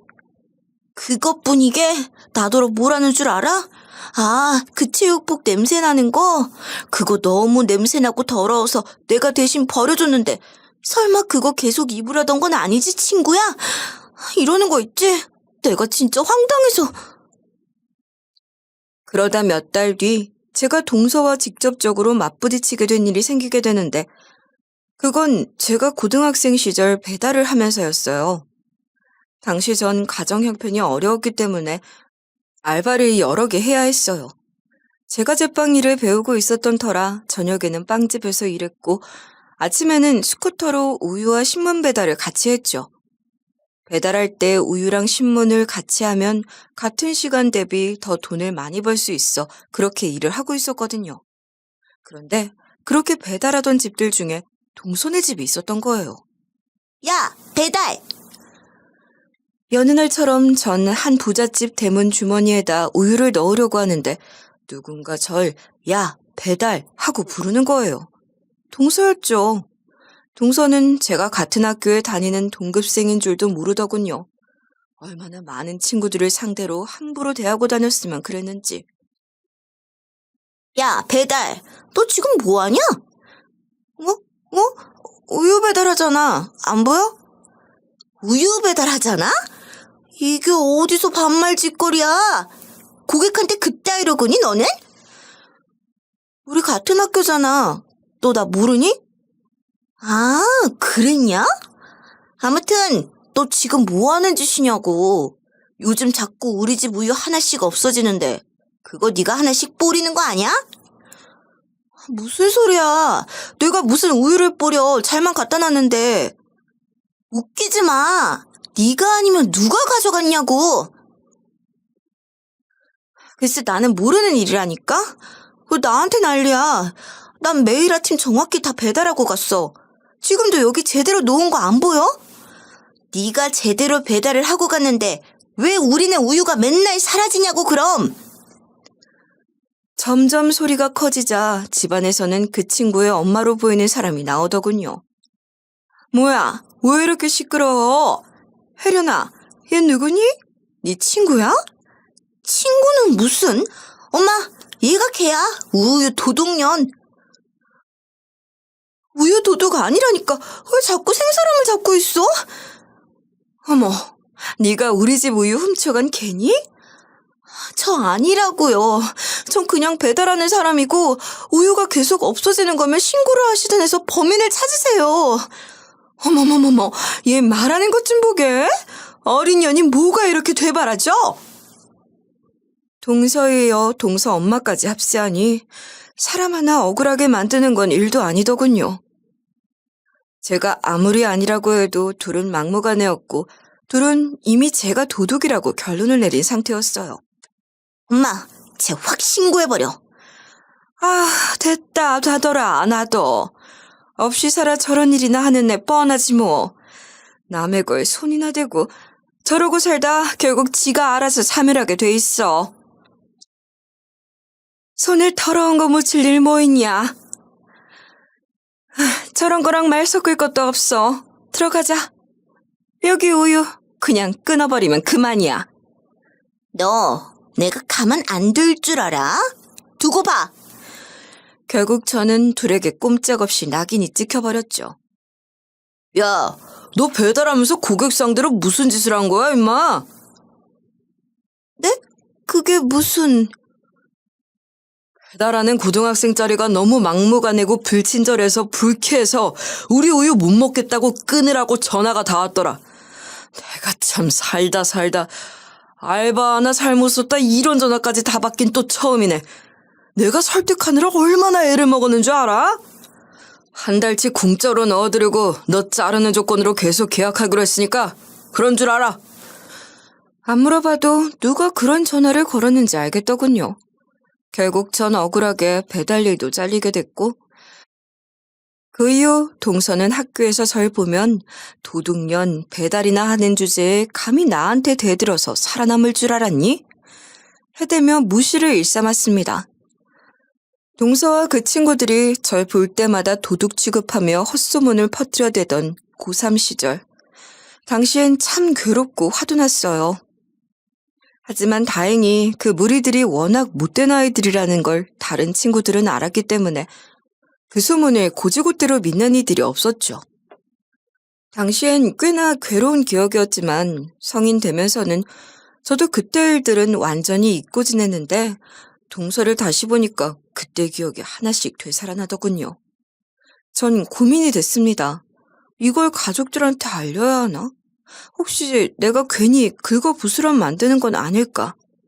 지금은 인사 와서 저렇게 생글생글 웃으며 나한테도 인사 잘하고 하던데 사람은 변하기도 하는 건데 나 때문에 파혼이라도 하거나 하면 너무 일이 커지잖아. 고민이 꼬리에 꼬리를 물고 이어졌죠. 그런데 아무리 생각을 해봐도 그냥 가만히 있는 건 좀 아닌 것 같더라고요. 사람이 물론 철도 들고 반성도 하고 성장도 하는 거지만 학창시절 그런 인성이 어른 됐다고 변할까? 좀 회의적인 생각도 들더라고요. 결국 전 남편에게 모든 일을 털어놓게 됐습니다. 아니, 재수 씨가 그런 사람이었다니 인사 와서 하는 것만 보고는 상상도 못했어. 여보, 내가 정말 많이 고민하다 당신한테 얘기한 건데 나 얘기 잘한 거 맞지?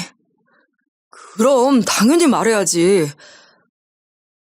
그나저나 당신이 그런 어려움을 겪었는지 몰랐네. 당신 정말 고생 많았겠다.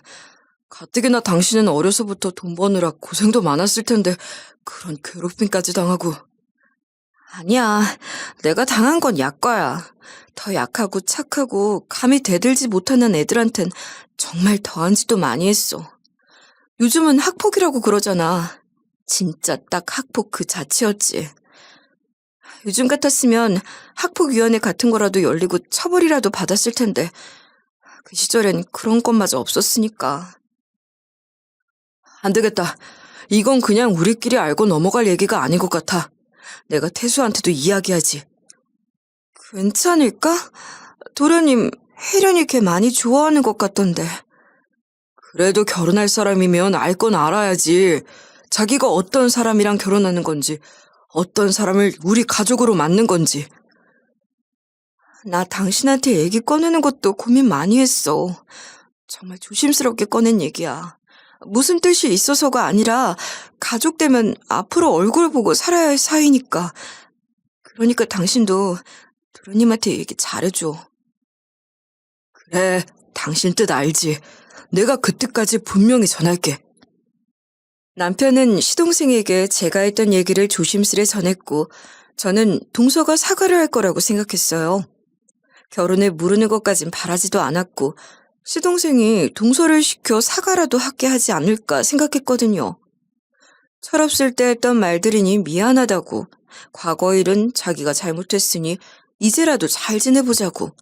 그렇게 하면 저도 그냥 적당히 있고 사과 받아주고 그럴 생각이었거든요. 하지만 웬걸, 사과는커녕 이 일로 동서가 아주 발광을 하고 나온 거예요. 시동생더러 제가 자기를 모함하는 거라고. 자기도 떠올려보니 기억이 나는데 그때 당시에 자기를 질투하는 애들이 많았는데 저도 그중 하나였다고. 그렇게 말을 했다는 기가 막힌 얘기까지 듣게 됐죠. 그런데 그것만으로도 모자라 동서는 기어코 제가 일하는 호텔까지 찾아와 절 불러내 난리를 치기 시작했습니다. 야, 어쩐지 내가 첫날 보고도 어디서 봤는데 낯이 있다 했더니 너 그때 그년이구나? 우리 집 우유 훔쳐간 그 도둑년. 도둑년이 어떻게 컸을까? 어디서 구질구질하게 살면서 또 비슷한 도둑질이나 하면서 늙어가고 있겠지 했는데 생각보다 번듯하게 살고 있길래 좀 놀랬다? 번듯은 아닌가? 뭐 끼케야 여기서 빵이나 처만들고 있는 게 대단해봐야 얼마나 대단하겠어? 너 어떻게 여기까지 찾아오니? 난 네가 그때 그게 나인 걸 알았으면 최소한 미안하다곤 할 줄 알았어. 그땐 우리 둘 다 어렸으니까. 너도 철이 없었을 때였을 거니까 그때 오해해서 미안하다. 이제라도 잘 지내보자. 그럴 줄 알았다고. 그럼 나도 용서해주고 너랑 잘 지낼 수 있을 거라고 그렇게 생각했다고. 근데 네가 이렇게 나올 줄은. 웃기고 있네. 내가 사과를 해? 내가 뭐 때문에 사과라니? 지가 도둑년이었으면서 어디다 대고 거짓말 만들어가면서 남한테 함부로 지랄이야 진짜. 그리고 넌 나 평생 기억하면서 내 인생 망하라고 아득바득 이갈았는지 모르겠지만 난 네가 누군지도 완전 까먹고 있었다고. 날 그렇게 집요하게 괴롭혀놓고 기억도 못하다니. 네 인생에서 얼마나 괴롭힌 애들이 많았으면 날 그렇게 새까맣게 잊고 살았니? 그리고 뭐? 내가 거짓말쟁이라고? 너 양심에 털났냐 진짜? 너 일진이었던 과거 내가 알고 동창들이 알고 하늘이 다 알아. 너한테 당했던 피해자들이 버젓이 두 눈 뜨고 살아있는데 가해자 주제에 어떻게 이렇게 뻔뻔할 수가 있냐? 뭐? 가해자? 무슨 가해자? 내가 널 팼니? 널 찔렀어? 네가 뭔 피해를 당했다고 가해자야? 나한테 어디서 처맞고 뒤졌다는 애 봤냐? 하여간 못난 년들이 남 잘되는 꼴 못 보고 이지랄을 한다니까. 야, 너 좋은 말로 할 때 쓰잘데기 없는데 입 놀리지 말고 잠자코 있어라. 알았냐? 기가 막혀. 넌 진짜 변한 게 하나도 없구나. 하긴 사실 별 기대는 안 했다. 그때 그 인성이 뭐 어디 갔겠어? 사람 고쳐 쓰는 게 아니라는데 너한테서 사과의 말이 나올 거란 생각을 했던 내가 바보지. 한 번 쓰레기는 영원히 쓰레기인데. 뭐? 쓰레기? 야, 이 미친년아. 말 다 했냐? 어따 대고 이게 쓰레기 운운이야. 동서는 발광을 해댔고 결국 동료 제빵사들이 달려나와서 뜯어 말리고야 겨우 진정이 될 정도였죠. 이거나 이 새끼들아. 뭣도 아닌 것들이 진짜. 야, 니까지 게 감히 내 결혼을 방해했다간 봐. 나 절대 가만 안 있을 거니까. 한번 해보고 싶으면 해보든가. 누가 이길지 뻔한 싸움에 달려들 만큼 멍청하면 한번 덤벼봐. 재밌겠네. 동료들을 보기 너무 부끄럽고 민망할 만큼 동서는 완전히 난장판을 만들어 놓고서야 가버렸고 저는 한동안 정신을 못 차릴 정도였어요. 사실 동서가 왜 그렇게 이 결혼을 성사시키려고 하는지, 왜 그렇게 기를 쓰고 시동생과 결혼을 하려고 애쓰는지 알만했어요. 시동생은 성형외과 의사인데 원래는 모 성형외과의 페이닥터로 일하다가 1년 전쯤 독립해서 본인이 원장이 됐거든요. 그런데 위치가 워낙 좋아서인지 요즘은 외국인 손님까지 엄청나게 몰려들어서 떼돈을 번다고 하더군요. 동서는 그런 신랑감을 놓치고 싶지 않았겠죠. 그렇게 동서는 저를 거짓말쟁이로 몰아가면서 자기 억울함을 계속해 어필해댔고 시동생은 결국 동서 말을 믿기로 한 듯 했습니다. 형은 형수님 얘기를 100% 믿지? 난 내 아내 될 사람을 100% 믿으려고. 둘이 말이 그렇게 다른데 각자 믿기 나름 아니겠어? 나는 내 아내 챙길게. 형이 뭐라고 하든 내 생각은 변하지 않아. 난 그 사람 믿고 그 사람이랑 결혼할 거야. 남편도 저도 시동생의 선언에 그만 할 말을 잃고 말았죠. 참, 제가 저렇게 나올 줄은 몰랐네. 내가 대신 미안해, 당신한테. 저놈이 한두 살 먹은 애도 아닌데 결혼하지 말라고 형이 동생을 뜯어말릴 수도 없고, 이거 참 어떻게 해야 되냐. 어쩔 수 없지 뭐. 그것도 도련님 선택이니까. 결혼까지 한데도 어쩔 수 없지. 어차피 같이 살 것도 아니고 1년에 동서 얼굴을 몇 번이나 보겠어. 자기들끼리 잘 산다면야 우리가 이래라 저래라 할 바는 아니니까. 그래도 가족 되면 어떤 식으로든 계속 마주치게 될 거 아니야. 당신 정말 괜찮겠어? 호텔에까지 와서 그 난리를 치고 간 걸 보면 지금도 보통 성질은 아닌 것 같은데. 사실 그게 좀 두렵긴 해. 나한테 그 애는 오래전 악몽 같은 존재였거든. 그때 당시에도 날 거짓말쟁이로 몰아가면서 학교에다 소문을 퍼뜨리고 사람을 못살게 굴어댔는데 그 짓을 또다시 할까봐 그게 너무 무서워. 아니, 도련님한테는 이미 그렇게 하고 있는 것 같으니까. 아니나 다를까 동서는 뻔뻔한 거짓말로 절 몰아가고 고립시키려는 시도를 다시 시작했고 그 대상은 이번엔 친구 대신 집안 식구들이었죠. 시모에게 저에 대해 안 좋은 얘기를 하면서 시모와 제 사이를 이간질하고 어린 시절 제가 알바하느라 스쿠터 탔던 걸 폭주적이었다는 둥, 질 나쁜 애였다는 둥 말도 안 되는 소리를 하는 건 물론 저에 대해 없는 얘기까지 해대는 거예요. 결국 어느 날 온 집안의 몸싸움으로 번지고 마는 사건까지 발생하고야 말았죠. 동서가 얼마나 악질이었는지 저는 아주 고개를 절레절레 젓고 말았습니다. 동서는 학창시절 본인이 했던 짓들을 오히려 제가 한 것처럼 둔갑시켜 거짓말을 해대더니 자기 말만으로는 먹히지 않을 수도 있겠다고 판단했는지 그 시절 일진 친구 중 하나를 동원하기까지 하더군요. 그 친구는 당시에도 동서가 시녀처럼 부리는 무리 친구 중 하나였는데 지금도 변한 게 없더라고요. 야, 이성희, 너 왜 자꾸 거짓말해? 혜련이가 언제 그런 짓을 했어? 그거 다 네가 한 거잖아. 혜련이가 그런 짓을 왜 해? 혜련이는 집도 잘 살고 공부도 잘하고 반장까지 하고 항상 학교에서도 인기 많고 예쁨만 받는 애였는데. 와, 진짜 할 말이 없다. 어떻게 이렇게 거짓말을 하니? 니들 진짜 하늘이 두렵지도 않냐? 어떻게 이렇게 뻔뻔하게. 이성희, 너야말로 어떻게 그렇게 뻔뻔해? 혜련이가 동서로 들어왔다고 질투나고 열등감 느끼는 건 알겠는데 그래도 이런 식으로 거짓말하는 건 좀 아니지. 의사 동서가 더 잘 나가고 예쁨 받을까봐 불안해서 그러는 거야? 아님 네가 애들 괴롭히고 다니고 애들 물건 뺏고 일진짓 하고 다닌 과거 다 들킬까봐 그러는 거야? 그래도 어떻게 네가 한 짓을 혜련이한테 뒤집어 씌울 수가 있어? 아, 나 진짜 누가 들으면 진짠 줄 알겠네. 진짜 맞잖아. 정말 답답하고 억울해 미칠 지경이더군요. 야, 미애야, 그만해. 성희도 처음부터 거짓말하려고 그런 건 아닐 거야. 근데 성희야, 나도 더 이상은 못 참겠어.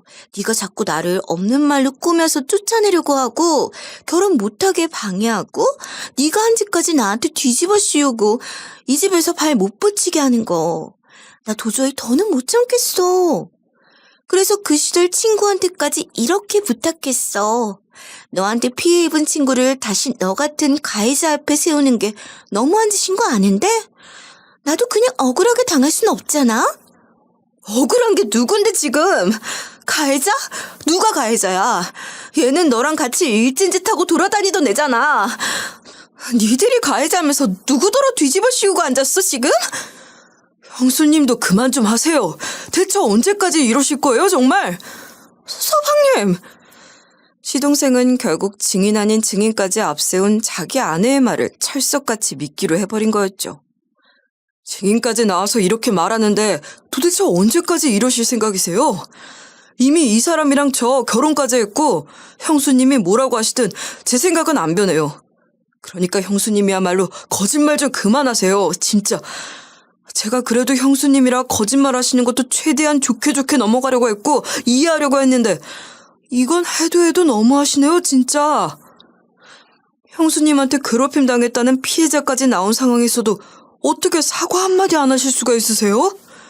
이 친구분이랑 저희 와이프한테 미안하지도 않으세요? 이 새끼가 근데 야, 너 지금 그게 무슨 말버릇이야? 네 형수한테? 형도 그래. 지금 딱 봐도 형수님이 거짓말하는 상황인데 왜 형은 형수님만 감싸고 도는 건데? 솔직히 지금 이 상황에 누구 말이 더 믿어지는 게 자연스럽겠어? 아무 증거도 없이 혼자만 주장하는 형수님이야? 아님 앞뒤 상황 딱딱 맞는 우리 와이프야. 근데 형은 무조건적으로 형수 말만 들으면서 우리 와이프 거짓말쟁이로 몰고 있잖아. 아니야? 막말로 형수님이야 거짓말할 이유가 많잖아. 의사 동서 들어오니까 그것도 자기랑 동창인 사람 들어오니까 위기감 느끼고 질투심 느끼고 열등감 느껴서 그런 거 아니야. 근데 우리 와이프가 왜? 우리 와이프가 거짓말할 이유가 없잖아. 이미 잘났고 형수님보다 100배는 나은 여잔데. 이 새끼가 듣자 하니까 진짜. 어머 여보, 그만해. 결국 남편과 시동생은 몸싸움까지 이르렀고 뒤엉켜 난투극을 벌이는 두 사람을 말리다 저는 손목까지 삐고 말았죠. 그리고 그 일을 겪고 두 집안은 완전히 쪼개지는 지경에 이르게 됐어요. 앞으로 너 이 새끼 나 볼 생각하지 마라. 여자 하나에 눈 멀어서 형제고 뭐고 내다 버리고 네가 얼마나 잘 드나 보자. 아이고 피차 일반이네요. 형이야말로 내 덕 볼 생각하지 마. 영 끊고 지내면 누가 손해인데? 의사 부부인 우리가 손해겠어? 아님 호텔 나부랭이 다니는 형네 부부가 손해겠어? 아쉬울 거 하나 없으니까 나중에 가서 손 벌릴 생각이나 하지 말라고. 이게 근데 끝까지 한 번 더 해보자 이거냐? 여보 그만해. 더 이상 상대할 가치도 없어. 두 형제는 서로 영원히 안 보고 살 작정으로 거친 막말을 주고받았고 그렇게 양쪽 집안은 연까지 끊기에 이르렀습니다. 동서 하나 새로 들어오고 몇 달 지나지도 않아서 이게 다 무슨 일인가 싶더라고요. 선배님, 손 이렇게 다치셔서 어떡해요. 뭐 들고 하는 거 다 저희 시키세요. 직접 하지 마시고요. 아니야, 빵 만드는 일 하면서 손 안 쓸 수야 있나 뭐. 그래도 다행히 삔 게 오른손이 아니라 왼손이라 다행이지 뭐. 빵 만드는 일을 하다 보면 무거운 것도 들어야 하고 죄다 손 쓰는 일이잖아요. 왼손을 다쳐 일을 하려면 어떻게든 배려받아 할 수야 있겠지만 그러기엔 정신력이 너무 약해진 상태였던 것 같아요. 성희 팀장님, 저희 케이크에 클레임이 들어왔어요. 크리스마스 케이크에 이물질이 들어와 있었다고 호텔 쪽에서 전화가 들어온 모양이에요. 네? 이물질이라뇨? 그럴 리가 없는데? 어떤 이물질이요? 철수세미라고 하는 것 같던데? 저흰 철수세미는 사용하지도 않는데 그런 게 들어갔을 리가... 그래서 어떻게 하신 거예요? 모르겠어요. 고객이 배상해내라고 지금 난리인 것 같던데 어떻게 처리될지 모르겠네요. 손도 다친 데다 동서일로 정신력까지 약해질 대로 약해져 있던 제게 파티셰로 일한 지 15년이 되도록 단 한 번도 없던 클레임까지 받고 나니 정말 정신을 못 차리겠더라고요. 어퍼컷 여러 번에 최종 펀치까지 맞아버린 전 그냥 멘탈이 완전히 나가버릴 것만 같은 상태가 돼버렸죠. 결국 전 호텔에 양해를 구하고 2달의 휴직 신청을 하게 됐어요. 선배님, 꼭 건강해지셔서 빨리 돌아오셔야 해요. 저희 선배님 없으면 안 되는 거 아시죠? 아이고, 말이라도 고맙네. 그동안 잘하고 있어. 금방 다녀올게. 20살 되자마자 각종 빵집을 거치며 제빵일을 해왔고 새벽같이 일어나 저녁까지 일하던 삶에 너무 익숙해져서인지 하루아침에 휴식이 주어져도 막상 어떻게 놀아야 할지를 모르겠더라고요. 남편은 시간 없어 못 해본 취미도 많이 해보고 실컷 늘어지게 잠도 잘하며 절 독려했지만 일생 쉬어본 적이 없는 사람에겐 마냥 늘어져 집에만 있는 것도 고문이었던 것 같아요. 일주일쯤 쉬고부터는 좀이 쑤셔 가만히 있지 못하겠더라고요. 엄마, 혹시 엄마 녹즙 배달하는 거 나 자리 소개 좀 시켜줄 수 있어? 마냥 노는 것도 진짜 힘든 일인 것 같아. 그래도 소일거리로 뭐라도 좀 하고 지내야지 안 되겠어. 너도 참 일 중독이다, 중독이야. 그래, 엄마가 한번 알아봐 줄게. 그렇게 전 친정엄마로부터 소개를 받아 아르바이트 삼아 녹즙 배달 일을 하게 됐어요. 그렇게 휴직 기간을 보내던 중 잠깐 볼 일이 있어 병원에 갔던 길에 그만 동서를 딱 마주치고 만 거예요. 대판 싸움이 있었던 이후로 몇 달 만에 만나는 거였죠. 동서만은 절대 그런 꼴로 마주치고 싶진 않았는데 하필이면 녹즙 배달하던 복장 그대로 갔던 터라 그런 제 모습을 본 동서가 비웃기 너무 좋은 조건이었습니다. 저를 본 동서는 피식 웃으며 다가오더군요. 어머, 이 꼴 뭐야? 야, 이성희, 너 진짜 가관이다. 참, 이제 형님 할 필요 없는 거 맞지? 이제 너희 남편이랑 우리 남편 연 완전 끊고 지내기로 했으니까 우리도 남남이잖아. 네가 이 병원에 있는 줄은 몰랐네. 너 뭐 호텔 잘리더니 녹즙 배달하고 다니나 봐? 오랜만에 그 헬멧 쓴 거 보는데 역시 너무 잘 어울린다. 그때나 지금이나 넌 변한 게 없구나. 하긴 사람마다 다 각자 어울리는 자리가 있는 거니까. 안 그래? 20년 전 그 시절에도 너는 우유 배달하던 배달부, 난 네가 시킨 우유 받아먹는 부잣집 딸. 지금도 너는 녹즙 배달하는 배달부, 난 네가 영업하는 녹즙 받아 마실지 말지 결정할 의사. 진짜 운명이라는 게 우습지 않니? 성희야, 사람은 이렇게 주어진 대로, 운명대로 살아야 하는 거야. 근데 억지로 팔자를 거스르려고 하잖아? 그러면 사단이 생기는 거란다? 감히 네가 내 남편한테 진실을 알리니만이 그딴 미련한 짓만 안 했어도 이렇게까지 일이 커지진 않았을 거 아니야. 네 남편, 내 남편 형제들을 그렇게 갈라놓고 넌 마음이 편하니? 멀쩡하게 잘 지내던 형제들을 연까지 끊게 만든 게 대체 누군데? 너 아니야. 바로 너. 그렇게 뻔뻔하게 거짓말을 대고 네 일진 친구까지 데려와서 거짓말 시키더니 아무도 없으니까 이제야 본색을 드러내는구나. 거짓말은 무슨 거짓말? 거짓과 진실이라는 게 뭐 따로 있는 줄 아니? 믿어주면 진실이고 아무도 안 믿어주면 그게 바로 거짓이 되는 거야. 이 아무것도 가진 것 없는 미련한 년아. 야, 넌 나한테 고마워야 돼. 내가 네 남편한테까지 손 뻗쳐서 네 남편도 너한테서 떨어지게 만들어줄 수도 있었어. 근데 나도 좀 철이 들었는지 그렇게까지는 안 한 거에 감사해라. 그리고 너도 느낀 게 있으면 함부로 기어오를 생각하지 마. 시부모 앞에 가서 헛소리 할 생각도 하지 말고. 이번에 똑똑히 봐서 알겠지만 우리는 상대가 안 될 성이야.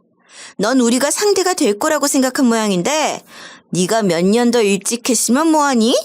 유럽 여행 보내주고 고급 골프 리조트 예약해주고 달마다 몇백씩 용돈 주는 자식 며느리 두고 니들 같은 것들을 더 예쁘다 하겠니?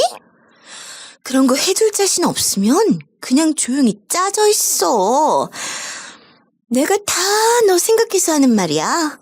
알아들어? 그러게 입 다물고 가만히 있었으면 중간이나 갈걸. 주제도 모르고 아가리 열고 설쳐대다가 골로 가는 거 아니야. 앞으로 잘하자, 어? 옆에 시동생이 없으니 그제야 본색을 드러내며 책에 막말을 퍼부어대는 동서를 보니 저도 악에 바치더라고요. 너 진짜 상상 이상으로 못 되쳐먹은 인간이다. 진짜. 야, 나는 네가 어릴 때부터 애들한테 그렇게 지독하게 괴롭히고 돈 뺏고 물건 뺏고 그럴 때부터 네가 인간 덜 됐다는 건 알았는데 어떻게 넌 이 나이 먹고도 달라진 게 하나도 없니?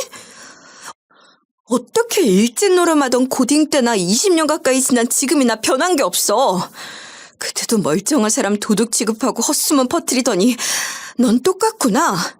무고한 사람을 몰아가고 가짜 증인까지 만들어서 뻔뻔하게. 야, 한동안은 네가 진짜 죽도록 미웠는데 오늘 보니까 넌 그럴 가치도 없다 싶네. 넌 내 미움을 받을 가치도 없는 인간 말종이야. 분리수거도 안 될 쓰레기 같은 인간이라고. 지금까지 넌 그런 식으로 계속 살아오면서 모든 게 돈으로 해결된다고 생각했는지 모르겠지만 내가 사는 세상은 그렇게 돌아가지 않아. 세상엔 진실이 있고 거짓이 있어. 세상엔 존중받을 사람이 있고 너처럼 아닌 인간도 있는 거야. 난 오늘부터 너 인간으로 안 본다. 이 쓰레기 같은 새끼. 너 무슨 영화 찍니? 웃기지도 않아 진짜. 오글거리게 뭔 정의감 넘치는 주인공밍이라고 있어. 하여간 어릴 때나 지금이나 너도 변한 거 하나 없다. 딱 봐도 체급이 다르면 납작 엎드려야지. 넌 그때도 주제도 모르고 설치면서 기한 안주 꼭 따박따박 대들더니 어쩜 배운 게 하나도 없니? 누가 치마를 믿어준다고. 얘, 내가 네가 모르는 것 같아서 인생 공부 하나 시켜줄게. 진실? 그딴 건 없어. 세상의 모든 원리는 딱 하나란다 성이야. 돈이 힘이고 돈이 권력이고 돈이 진실이야. 못 하나 가진 것 없는 인연은 그런 걸 감히 논할 자격도 동서는 그 순간 입을 다물었습니다. 아니, 동서의 입을 그대로 막아버린 건 따로 있었죠. 바로 동서가 일하는 병원의 원장님이었죠. 성큼성큼 다가와 동서의 뺨을 힘껏 내리친 거였어요. 전 너무 놀라 아무 말 못했고 그 순간 저보다 더 놀란 건 동서였죠. 원장님? 돈이 힘이고 권력이고 진실이다? 그럼 최 선생보단 내가 돈이 훨씬 많으니까 내 말이 곧 힘이고 권력이고 진실이겠네? 그치? 가진 거 더 많은 내가 다 까발려주면 되겠네. 최 선생 논리대로라면 그게 맞는 거잖아. 그치? 아니 원장님 갑자기 왜 이러시는 거예요? 원장님 저 너무 황당해서 지금 방금 상황을 보시고 제가 나쁘게 보이실 수 있어요. 근데 그렇다고 원장님이 왜 제 뺨까지... 이건 저희들 문제고요. 집안 싸움이에요. 잘 아시죠? 못하시면서 다짜고짜... 저 지금 너무 어이없고 무슨 일인지 도저히 감이 안 잡히거든요? 이게 무슨 상황인지 설명 좀 해주실래요? 동서의 말에 병원장은 픽 웃기만 하셨죠. 동서가 일하는 피부과 병원의 원장은 여자분이었는데 사실 한 호텔 창업주의 딸이셨어요. 그 호텔이 어디인지는 모두 감이 오시겠죠? 맞습니다. 바로 제가 일하는 호텔이었죠. 제가 이분과 알게 된 인연은 몇 년 전으로 거슬러 올라갔습니다. 저는 이 호텔의 파티쉐로 몇 년째 일을 해오고 있었고 제빵일이란 게 그렇듯 새벽같이 출근해 반죽부터 준비를 다 해야 하거든요. 여느 날처럼 이른 새벽 출근을 하는데 주차장에 누군가 쓰러져 있는 게 보이는 거예요. 너무 놀라 바로 119를 불렀고 신원도 모르고 보호자도 없다 보니 제가 병원까지 동행하게 됐죠. 급성 뇌졸중이네요. 천만다행입니다. 몇 분만 더 늦었어도 정말 큰일이 나실 수 있었는데 골든타임을 넘기지 않아 정말 다행입니다. 감사합니다. 정말 감사해요. 저희 호텔 손님이신 것 같은데 큰일 안 겪으셔서 너무 다행이네요. 전 호텔에 오신 손님 중 한 분인가 보다 했는데 잠시 뒤 환자의 가족들이 달려왔고 알고 보니 제가 주차장에서 쓰러져 계신 걸 발견하고 모셔온 분은 호텔의 창업주셨어요. 가족 중 한 분, 바로 이 병원장이 제게 얘기를 해주셨죠. 저희 아버님께서 연세가 많으신데도 새벽같이 나오셔서 호텔 둘러보시는 게 일과셨어요. 아버지 안 가보셔도 호텔 잘 돌아간다고, 자식들이 다 잘하고 있으니까 마음 놓으셔도 된다고, 그렇게 말려도 새벽에 나가서 꼭 한 바퀴 돌아보고 오시곤 하셨죠. 화분이 삐뚤어져 있으면 화분에 바로 잡아놓고 쓰레기 하나라도 떨어진 게 있으면 그거라도 주워오시고 뭐 하나라도 호텔에 흠이 갈 게 있으면 그걸 꼭 본인 손으로 바로잡으셔야 직성이 풀리신 분이거든요. 경영은 저희 오빠랑 언니가 하고 있는데 여전히 애정이 많으신가 봐요. 그러셨군요. 전 그런 줄도 모르고. 가족분들은 제게 생명의 은인이라며 살해를 하겠다고 하셨어요. 억만금도 아깝지 않다면서 뭐든 말하라고 했지만 제가 무슨 억만금이 필요하겠어요. 어릴 때 어렵게 살던 삶에 비하면 지금은 너무 편안하게 잘 살고 있는데 전 더는 욕심이 없었거든요. 전 돈은 정말 필요 없어요. 제가 무슨 대단한 일을 한 것도 아니고 쓰러져 계신 분을 봤으니 신고하는 건 너무 당연한 건데요, 뭘. 제가 아니라 누구라도 그렇게 했을 거고요. 아니에요. 아가씨가 그 시간에 발견 못했으면 우리 영감 그냥 저 세상 갔을 거 아니에요. 아가씨가 우리 가족의 은인입니다. 살해라도 안 하면 저희가 마음 불편해서 안 돼요. 그러니까 뭐든 말해봐요. 돈이 필요 없으면 다른 거라도 말해줘요. 그럼 한 가지 부탁드려도 될까요? 예, 뭐든지요. 저 이 호텔에서 계속 일하고 싶거든요. 파티쉐로 몇 년째 일하곤 있지만 아직 매년 재계약해야 하는 계약직이라 이 호텔에서 잘리지 않고 평생 일하고 싶습니다. 정규직으로요. 바라는 게 그거 하나라고요? 아니, 당연히 그건 그렇게 해드려야죠. 정규직뿐입니까? 해드릴 수 있는 건 다 해드리고 싶은 심정입니다, 저는.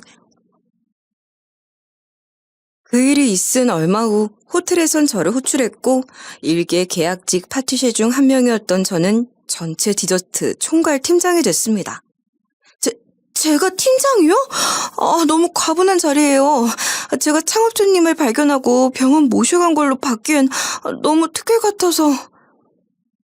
저희 일 그렇게 만만하게 하지 않습니다.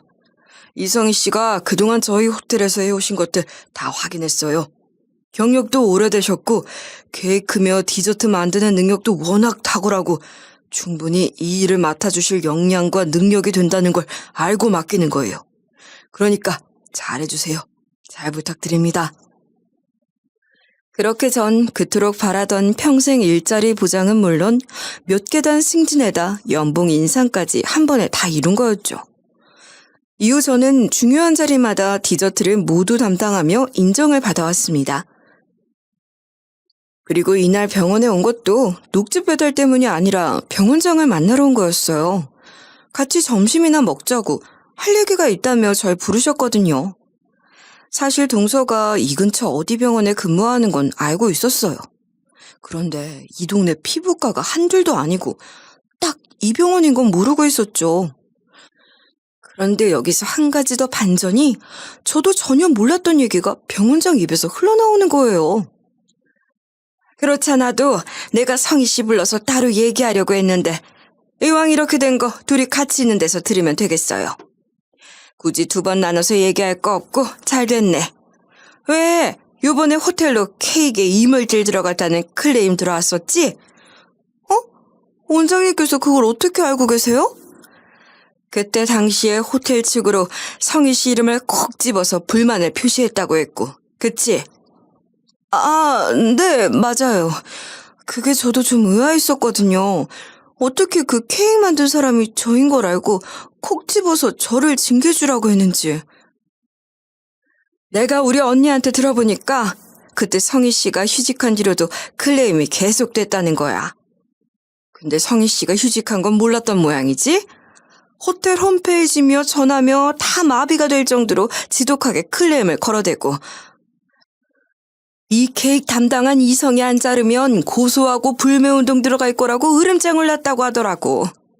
근데 너무 이상해서 호텔 쪽에서도 알아보기 시작한 거야. 전화는 매번 전화번호 표시 제한으로 걸어오고 IP는 매번 같은 번호를 뜨니까 처음엔 그냥 지독한 블랙 컨슈머 이러니 하고 넘겼는데 점점 수위를 넘었던 거지. 호텔 측에서도 가만히 있을 순 없었고. 하긴 저도 이상했어요. 저희 디저트 주방에선 철수세미는 쓰지도 않는데 그게 나았다고 하질 않나. 결국 호텔이 손을 써 알아봤더니 몇십 통의 전화와 몇십 건 가까이 되는 협박글들이 모두 한 사람이 꾸민 짓이었다는 게 밝혀졌고 IP와 전화를 추적했더니 그건 모두 동서, 최혜련을 가리키고 있었던 거였죠. 동서가 지속적으로 말도 안 되는 주장을 했고 호텔 측에서도 단순 블랙 컨슈머를 넘어서 허위 사실을 유포하며 호텔의 명예까지 실추하는 동서를 대상으로 고소까지 준비하고 있었다는 거였죠. 그럼 그게 다 네 짓이었단 말이야? 나 하나 골로 보내려고 그런 짓까지 해? 내가 우리 언니한테 이걸 전해 듣고 어찌나 놀랐는지 성희 씨한테 얘기해 주려고 부른 거였는데 마침 이 광경까지 봐버렸네? 그러니 내가 어떻게 이걸 보고 참겠어? 안 그래 최혜련 선생? 지금껏 바득바득 대들며 입만 동동 떠있던 동서는 병원장이 진실을 얘기한 뒤에야 입을 다물더군요. 동서는 한마디도 않고 가만히 서서 입을 꾹 다물고 있었어요. 내가 그동안 최 선생 얼마나 아끼고 감싸줬는지 최 선생이 알아? 나 솔직히 자기 안 좋은 소문 많이 들었어. 우리 병원에 일하는 간호사 선생님들 지금까지 어떤 의사가 와도 안 좋은 말 한 적이 한 번 없었는데 동서에 대해서는 다들 안 좋은 얘기만 하더라. 이간질하고 사람들 무시하고 함부로 대하고 그런다고. 그래도 나는 안 믿었어. 내 앞에선 워낙 잘하고 너무 착해 보이는 자기가 그럴 리 없다고 두둔했다고. 원장님 앞에서만 착한 척하는 거라고 속지 마시라고 하는 말도 내치면서 내가 그렇게 자기를 감쌌어. 근데 아까 그 광경을 보는데 피가 거꾸로 쏟는 심정이더라. 호텔에다 그런 짓까지 해가면서 성희 씨 괴롭히는 걸로도 모자라서 그런 모욕적인 말까지 해대는 걸 보는데 아, 이 인간 본 모습이 이거였구나. 난 그때야 한 거야. 근데 내가 간호사들 말도 안 믿어주고 얼마나 어리석었는지 이제 내가 이해되니? 뺨 한 대 정도로 끝난 거 오히려 내 생각엔 너무 관대한 조사였던 것 같은데 안 그래? 결국 모든 일이 다 밝혀지고 나니 동서가 발발 떨며 빌어대기 시작하더군요. 죄송해요, 원장님. 저도 일이 이렇게 커질 줄은 몰랐어요. 정말 이렇게까지 할 생각은 아니었어요. 호텔에 피해 끼칠 생각도 정말 맹세코 전혀 없었고 그냥 지 하나만 좀 겁주려고 했던 것뿐이에요. 호텔에서 잘리게 되면 더 납작 엎드리고 들어올 것 같아서 그냥 그거 하나가 목적이었지 다른 뜻은 없었어요. 정말이에요. 진짜 어이가 없네. 그럼 나는 억울하게 만들어도 된단 말이야? 나 하나 억울한 피해자로 만들어서 쫓아내려고 했던 건 잘했단 거니? 그거에 대해선 사과 한마디를 안 하네? 그래, 그것도 미안해. 근데 너도 잘한 건 없잖아. 아니야? 다 지나간 일을 굳이 들춰내서 사람 난처하게 만들고 너도 솔직히 즐겼잖아. 내가 좀 놀았던 과거는 그냥 과거로 묻어두고 넘어갔으면 됐을걸. 굳이 사람 개망신 주고 결혼 못하게 찢어놓으려고 했던 건 너 아니야? 그래서 나도 똑같이 좀 해주려고 했다. 왜? 기가 막혀서 정말. 그게 어떻게 똑같은 거니? 난 너한테 당했던 피해자야. 근데 넌 아무런 피해 사실도 없으면서 가짜로 만들어낸 거고 어떻게 그게 똑같은 거라고 할 수가 있어? 됐어, 성희 씨. 더 열릴 것도 없어. 저런 인간한테 정상적인 말 해봤자 아무 씨알도 안 먹혀. 그저 돈이면 다인 줄 알고 자기가 준 권력 마음대로 휘두르려고 하는 저런 놈은 똑같이 맞서줘야 돼. 우리 오빠랑 언니가 호텔에서 알아서 할 거야. 최 선생, 지금까지 자기 잘난 맛으로 살아왔을 텐데 자기보다 훨씬 막강한 힘 가진 사람들이 한번 찍어 누르는 거 제대로 당해봐. 그럼 정신이 번쩍 들겠지. 원장님, 제발 그것만은. 저 그거 밝혀지면 진짜 이혼당해요. 저 그럼 진짜 안 돼요. 제발 말씀 좀 잘해주셔서 그것만은 막아주시면 안 될까요? 제가 정말 죄송해요. 잘못했습니다. 앞으로 정말 잘할게요. 성희한테, 아니 형님한테도 정말 잘할게요. 그러니까 제발. 최혜련 씨, 모든 일에는 타이밍이라는 게 있는 거야. 당신 우물한 개구리로 살아오더니 이제야 인생 수업 한번 제대로 했다고 생각해. 결국 호텔 측에선 계속 번호 바꿔가며 전화 걸어 영업 방해하고 인터넷에 자기 마음대로 케이크에 수세미 박은 사진 찍어 허위글까지 올려 명예훼손한 걸로 동서에게 고소를 때려버렸죠. 그리고 이 일의 전말이 모두 밝혀지면서 그간 나에 대해 했던 모든 말들도 거짓이었다는 걸 알게 된 시동생도 이혼을 선언해버렸고 결국 동서는 결혼한 지 1년도 안 돼 이혼을 당하고 말았죠. 형수님, 제가 어떤 말로도 용서를 구할 수 없다는 거 압니다. 하지만 정말 죄송해요. 제가 잠깐 정신이 나갔었나 봅니다. 그 사람한테 그렇게 감쪽같이 속고 있는 줄도 모르고 제가 정말 어리석었어요. 죄송해요. 결국 시동생에게도 사과를 받았고 두 형제는 다소 시간이 걸리긴 했지만 점차 사이를 회복해갔죠. 전 호텔에도 다시 복직해 열심히 일하며 잘 살고 있어요. 모든 일들이 정리된 후 동창들을 만나 얘기했더니 그는 아직도 그러고 사냐며 입을 모아 욕을 하더군요. 자기 말대로 돈도 있고 직업도 번듯하면서 왜 그러고 사는지 정말 범인들은 알 수 없는 노릇인 듯합니다.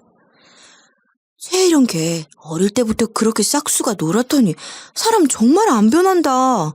아마 걔는 지금도 어디서 그런지 똑같이 하고 살고 있을걸? 전 동서가 어디에서 어떻게 살고 있는지 지금은 소식이 끊겨 모르지만 다른 피해자가 더는 생기지 않기만을 바랄 뿐입니다.